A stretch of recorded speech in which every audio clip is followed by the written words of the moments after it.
Hey, what's up everybody? Eric Solo Box. Today, oh wait, that was yesterday. Today, I'm out in the shop, bending up a big old batch of boxes. This is just a monster batch. This is 10 sheets of aluminum. And so I've got my work cut out for me. Today is Friday. And so I will likely be spending my weekend out here. I was thinking about loading up some camping gear on the CRF, and Asher and I going out and getting some camping done, but I'm a little far behind. The last batch of boxes, I accidentally powder coated a set in Rubicon that was supposed to go in black. I miscounted somehow, and so I've got somebody waiting actually from the last batch. So it's imperative that I get this batch done so that I can get that person their boxes. They've been exceedingly patient with me, which I do appreciate. So I will work the weekend and try to get myself caught up. So anyway, I was thinking about maybe telling a story. You know, I'm always telling customers that it's adventure motorcycling, right? You know, it's the best stories from the road are when things kind of go awry, you know, when things don't go exactly as planned. And so I thought, you know, maybe I'd tell a story about one time when things didn't exactly go to plan for me, and how that ended up going. So basically, I was down in Arizona on my KLR visiting my parents. This is about, I guess about 9 years ago or so. This is before Asher was even a twinkle in my eye, back when I had my freedom and I could actually go out on a trip. So it's me, and I've got my dog on the back. I'm on that was like my third KLR, I think. This is the blue one. And so I'm over outside of Phoenix, and I'm leaving there, and I want to go over to San Diego to visit my buddy Terry on my way back up to Washington State. And so I don't know the name of the mountain pass, but I was at high elevation on a mountain pass almost to San Diego. I think it's the only time I've ever been on that road, so forgive me. I don't know the highway number, and I'm not sure exactly where I was. But I do know that my cell phone thought I was in Mexico. So I was that far south. I could not get a US cell tower, so I couldn't use my phone to make a call for help. And basically, I'm near the top of this pass, and I'm riding along, and all of a sudden, I just lose full power to the KLR, just like, brrr.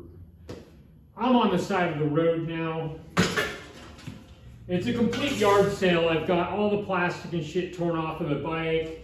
I kind of get things narrowed down to the fact that the reason I don't have any power is because the main fuse has blown. And so I'm, of course, looking in all the suspect areas that you would think of. Like, a lot of times on a KLR, what will happen if you lose that fuse is probably shaping of a wire, like in between the gas tank and the frame. There's kind of a U shape there, and a lot of wires run through there. You get something shaped, you get something grounded out, and yeah, you're gonna probably lose,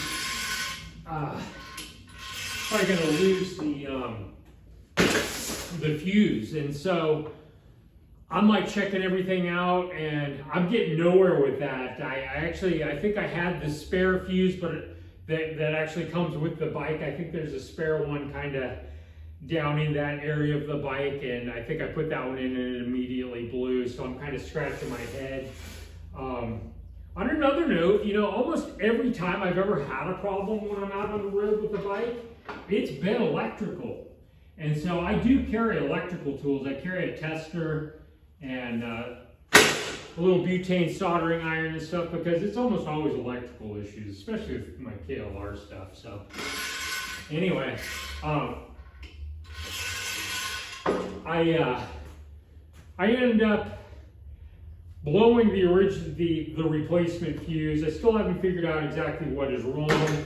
About a mile up the road, it turns out that there is a gas station which had some more blade fuses, luckily, because I was able to kind of walk my way down there, get a whole bunch of I bought like all of their blade fuses, which were of course all way overpriced because I'm in the middle of nowhere at a gas station. But I bought a bunch of fuses. Total yard sale going on. My bike is torn apart. I've left it on the side of the road. All my stuff is there. I think I brought the dog with me. We walked down, got these fuses, came back. I remember a cop actually stopped up there, and it's kind of getting late in the day too, which I forgot to mention. The cop stops by and he's like checking on me, seeing if I'm okay. And he's like, you know, they're calling for snow up here this evening. I would probably try to get that fixed and get out of here.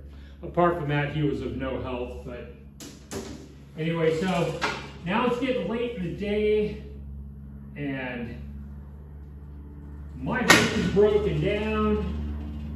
I can't seem to figure out why I keep blowing main fuses.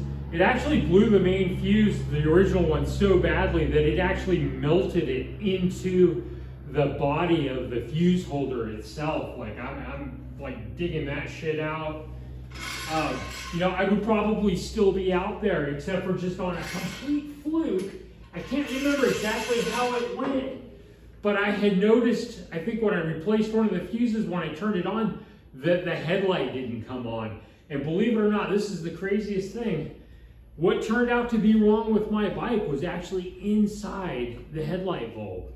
The element itself, I just happened to notice that the light didn't come on, I think, and I started looking at the bulb, and the way the element is built in there, I noticed that when the light bulb failed, the part of the element inside the bulb came across and created basically a short inside the bulb itself. Would have never thought to look there, but guess what? Took that bulb out, replaced that main fuse, and I got my ass out of there. That's just one of the stories that I've got from the road. Got something interesting that's ever happened to you while you're out on the road? Maybe drop a comment down below, and hope everybody rides safe, and we will talk to you later. Eric Solbox.